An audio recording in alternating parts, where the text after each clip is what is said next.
Hi, I'm Katie from What Katie Did, and welcome back. I'm going a little bit off topic today because normally my videos talk about lingerie, vintage fashion, everything like that. But the other thing I also know an awful lot about is running a small business and setting up a small business on no money at all. So I'm going to start doing a series of videos giving you tips about running your own business. And to begin with, I'm going to talk about photography because there has been a lot of queries in the last year about photography and copyright issues and who has the rights to what. And if you're a model, if you're a brand, the rules really are quite tough. So I'm going to give you a few tips and advice on how everything works. And it doesn't really matter whether you agree with this or not, because as I've just said, the rules are quite tough. But this is basically the way it is, and this is the law. So just to lay everything out there so you are aware of how it works. One of the main things you have to remember is that the photographer always owns the copyright. Or should I say 90% of the time, the photographer will own the copyright. It might be that if the photographer does work for a brand, then the brand will take ownership from the photographer. But if we're dealing with, small companies and, independent projects, then usually the photographer will retain the copyright. There's a story going around on social media at the end of 2018 about a metal band, and I'm not going to give you the name here because I may not remember all the facts exactly. I've just remember from reading it and my research this morning again. So if I missed anything out, I don't want to get in trouble for it. But if you Google metal bands and a photographer, you'll get the story. But anyway, this photographer was a regular photographer for a band, and he was always invited to take photographs of them on tour. And the deal was that the band would have access to the photographs, and that's kind of fair enough, right? So anyway, the lead singer was wearing this T-shirt by an indie company, and which was basically a one-woman band. And one woman made these T-shirts, and the singer wore the T-shirts. And the indie lady who made the T-shirts gave the T-shirt to the band member on the premise that it would get promoted and everything would work together. So when the band singer wore the T-shirt on stage and put the image from this photographer on her Instagram page, on the band's Instagram page, the T-shirt designer then decides to repost the image. Now, the photographer saw this as, it wasn't what was agreed between him and the band, and it was now being used by a brand to sell their products, which is a completely different deal to what he'd agreed with the band. So he sent a message to say, you can either take the image down or you can make a donation to a charity of my choice. And both the lead singer of the band and the T-shirt designer, it all blew up, and they basically said, no way, you're having a laugh. And so the photographer said, okay, well, here's an invoice of $500. And then it just went whoosh like that. It's like on the internet, a whole can of worms was opened. And you can being a brand, you can understand it from all aspects. It's like it's a tiny little one-woman company, and she's like, well, there's nothing wrong because I gave her this T-shirt. It's my T-shirt. It's the singer saying, I'm the singer. It's my band, but the photographer is like, he's the big bad wolf saying, ah ha ha, but here's my invoice, and it all went absolutely crazy, and no one came out of it very well at all. But the facts is that the photographer owns the copyright, and while he had the agreement with the band to use the images, no one else could use the images. And generally, if someone reshared it and it was on a personal account, it probably would have got away with it and there wouldn't have been an issue. But the fact was he saw it as a brand using it to sell their products, which was completely different because he didn't get paid for that image, and it was his work. And like it or lump it, that's the way it is. So if you are in this situation, this is one of the reasons why we do 95% of our photography in-house now, and we really have cut down on the amount of outside Instagram users we post on our Instagram page and our social media, is because it only takes one instance like that. So if you do get approached by a photographer who's saying, hold on, you've posted my work without permission, you need to backpedal immediately, because you are in the wrong. And 9 times out of 10, if you apologise and take the image down, you'll be fine. It's only if you say, well, hold on, this isn't fair. It might not be fair. It doesn't really matter whether it's fair or not. The fact of the matter is that the photographer owns the copyright, so he or they or she is in the right, and for whatever reason, that because of the way of the law, you are in the wrong. So that's the most important thing to remember. That's a serious thing. Leading on from this, and I've got a friend on Facebook who is a fashion designer, and she was at a vintage event, and the vintage event had a photographer, and the photographer took a picture of her in her dress, and then they're then using that image to promote their next event. Now, in this case, again, the photographer owns the copyright, and you as the model, if you're in a public space and you've got given permission to have your photograph taken, then you can't ask for anything in return. You've given permission, you've had your photo taken. If you're in a public place, you may not even know that you had your photo taken. You can't ask for credits, you can't ask for money, you can't ask for anything. That is, the photographer has the copyright, he's allowed to sell the image, and that's just the way it is. We've just got back from Goodwood Revival, and the newspapers always put pictures of the best dressed, and what happens here is photographers will go out and they'll take pictures of interesting people at events such as Goodwood Revival.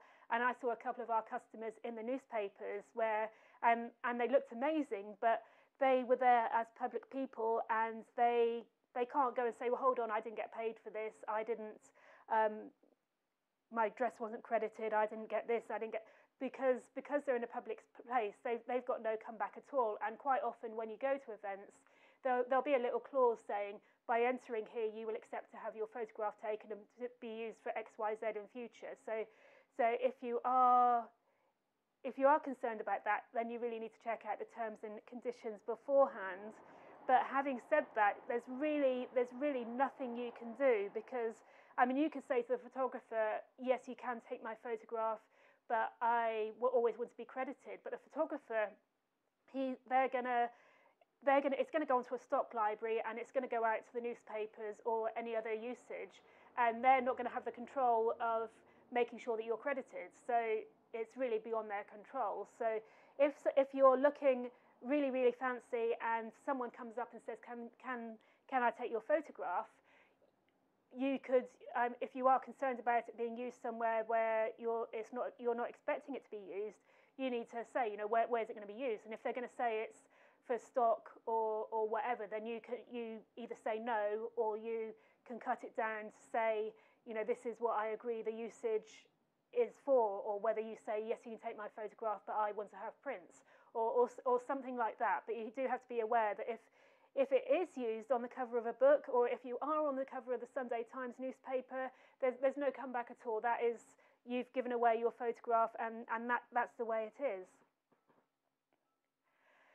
The third thing you need to be aware of is stock images. Now, if you're working with a photographer, quite often, if you're all beginning, you'll be working TFP, which is time for prints. And basically, you get the images for your portfolio and social media use, and they'll also build up their portfolio and social media and things like that. So the idea is it's a friendly circle, and everyone uses the images. Now, we used to work with a photographer who also used these images for stock images, and it was all in the model release form. So the models would have signed up and said, yes, I am aware that this is going to be used for stock, and I am happy with that, and they would have signed. And what stock means is that the photographs go into a stock library.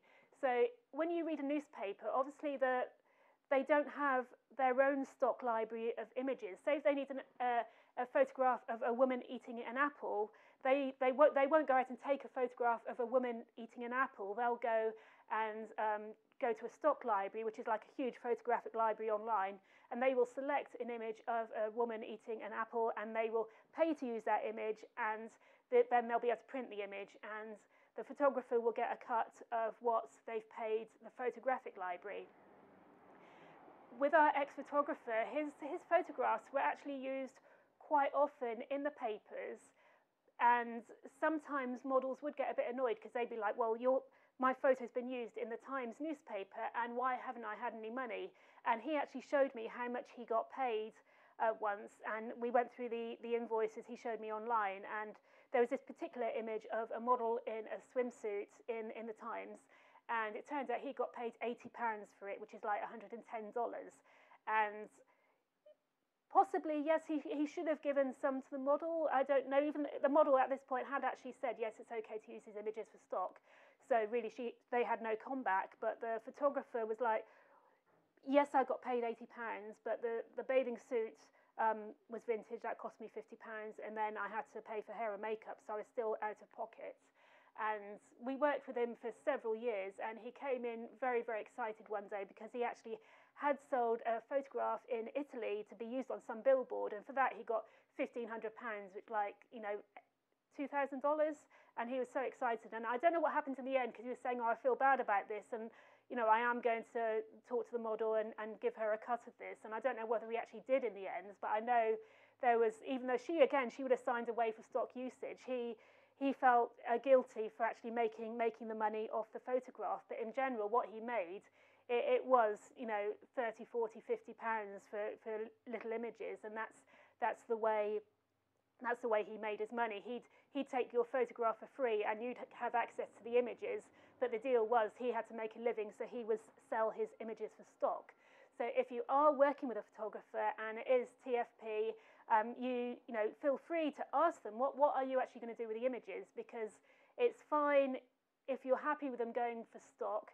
But if it does go for stock, then you've got no control over how they were used. And he actually did an amazing image many years ago.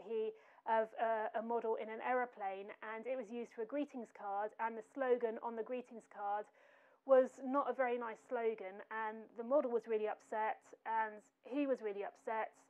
But when it comes down to it, I mean, when he didn't know what it was going to be used for, the stock that it was sold from the stock library as usage for greetings cards, and that's the way it was. Once the buyer had purchased the images, and they would have had to buy them for use as greetings cards, he didn't have any say on to how the greetings card was designed or anything like that. They simply purchased the photograph to use, and yes, it was distasteful, and that was probably the one instance in a decade where something not very nice happened. So you do have to be aware that if you are letting a photographer use your images for stock, that you or the photographer has really no control over where the images get used.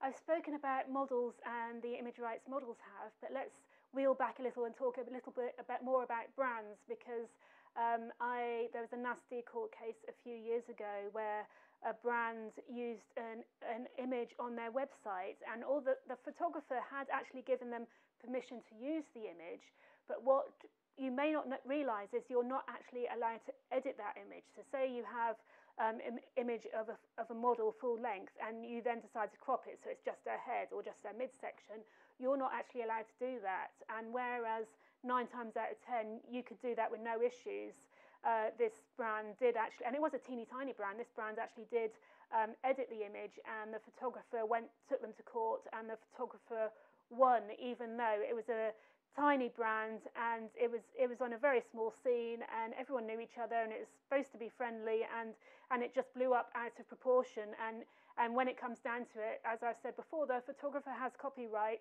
so rightly or wrongly, then they lost out big time on that. And I mean, I'm sure it hasn't done the photographer any good at all, because everyone on the scene would be like, well, no way am I ever going to work with them again, because you can't tiptoe so much, but if you are using someone else's image, you just do have to be so careful. And I have mentioned this previously, that we've really cut down on the amount of outside images we use, simply so we don't end up in this position. So if you're working with a model, say you're a tiny brand and you give a model clothing and you're like, well, can I have the photographs in return? Then when it comes down to it, it's not really down to the model, it's down to the photographer. And again, we ended up in sticky water a few years ago with this, because a model came to us and said, oh, I'm doing a shoot with X, can you give me some lingerie? So we gave her, you know, a few £100 worth of lingerie, and off she went. And then we saw the photographs, and the photographs were really great. And because well, of course they were, because we knew the photographer and we agreed to it, but the photographs were really great. And we said, you know, can we use them on social media, to the photographer, and can we pay you X for them? And the photographer said yes. Now the model then came back to us and said, well, hold on, why aren't I getting paid? And this is again sticky. And what I said at the beginning of this video is, it's not whether you think what's right and what's wrong, it is actually the law of the land, and the photographer has the copyright of the images. Now, our agreement with the model was that we'd give you X amount of lingerie. She didn't ask for any money at the time. She said, I want X amount of lingerie, and I'm quite happy for you to use the images if you like any. So that was the deal with the model. Now, with the photographer was the one who actually had the copyright, and we didn't have any deal with the photographer. So the photographer didn't have any lingerie either. So we said to the photographer, it wasn't a huge amount of money, it was just a tiny amount of money, and we'll give you this amount of money and to use the images. And again, this blew out of proportion, and unfortunately we're no longer working with a model, because it just gets too complicated. It is a complete minefield out there. So if you are a brand and you've given stuff for a model, it doesn't necessarily mean you can use the images, even though the model says you can. You need to get permission from the photographer, because if you haven't got permission from the actual photographer, then you could end up in a lot of trouble. So on that cheery note, I'll leave you to look up and research your own photographic laws and get to grips with them, because it's one of those things where 99% of the time you'll be fine and everyone will be happy, but it's just that 1% that can cause an awful lot of trouble. If you do have any questions about photography or any other subjects you'd like me to cover on this channel, please let me know, and in the meantime, take care, and I'll catch up with you soon.